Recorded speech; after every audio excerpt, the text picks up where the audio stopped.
যে এতে ক্যালকুলেট করতে বলেছে what is the number of microstate. What is the number of microstate মানে দেখো তোমার কাছে দুটো এনার্জি লেভেল আছে, এই একটা এনার্জি লেভেল, এই একটা এনার্জি লেভেল। এই এনার্জি লেভেলটার এনার্জি হচ্ছে 0, এই এনার্জি লেভেলটার এনার্জি হচ্ছে এপসাইলন। দুটো এনার্জি লেভেল দেওয়া আছে। তো টোটাল নাম্বার অফ পার্টিকেল কটা আছে?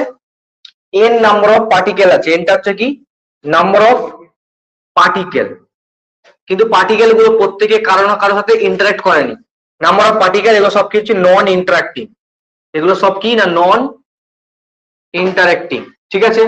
এগুলো সব হচ্ছে নন ইন্টারঅ্যাক্টিং। তাহলে n নাম্বার অফ পার্টিকেল আছে, তুমি চাচ্ছ এই n নাম্বার অফ পার্টিকেলকে দুটো এনার্জি লেভেলে ডিস্ট্রিবিউট করতে, তাই তো? কি করব আমরা? ধরে নেই এই যে 0 এনার্জি লেভেল এখানে পার্টিকেল আছে n1, এই যে এপসাইলন এনার্জি লেভেল এখানে পার্টিকেল আছে n2 ধরতে পারি। তাহলে ধরে নেই let n1 number of particle,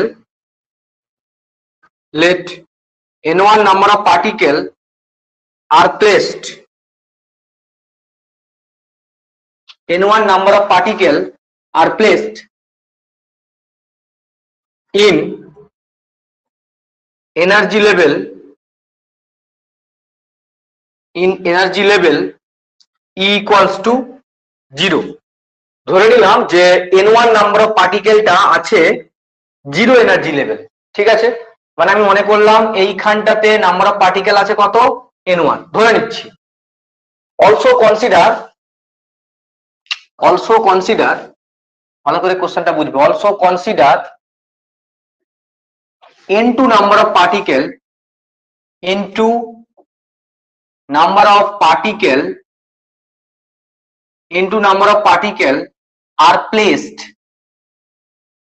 in the energy level, in the energy level E equals to epsilon।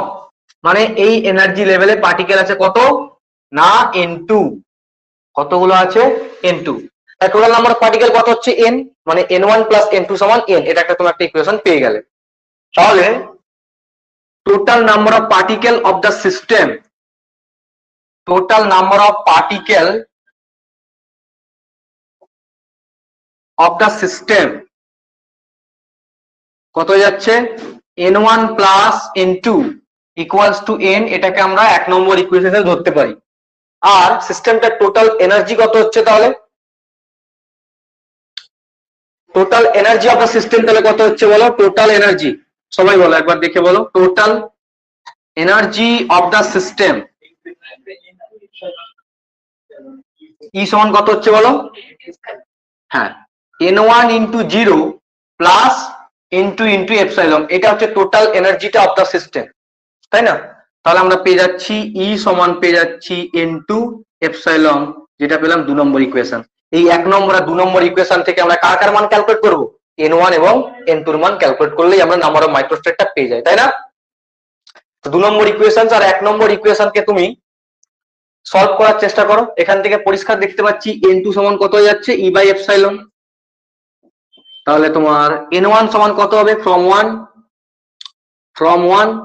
1 থেকে আমরা পেয়ে যাচ্ছি n1 সমান n মাইনাস n2, n হয়ে যাচ্ছে তোমার n আর n2 হয়ে যাচ্ছে e minus epsilon.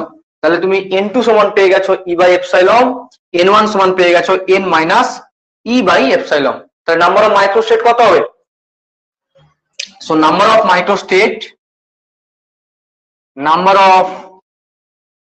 microstate of the system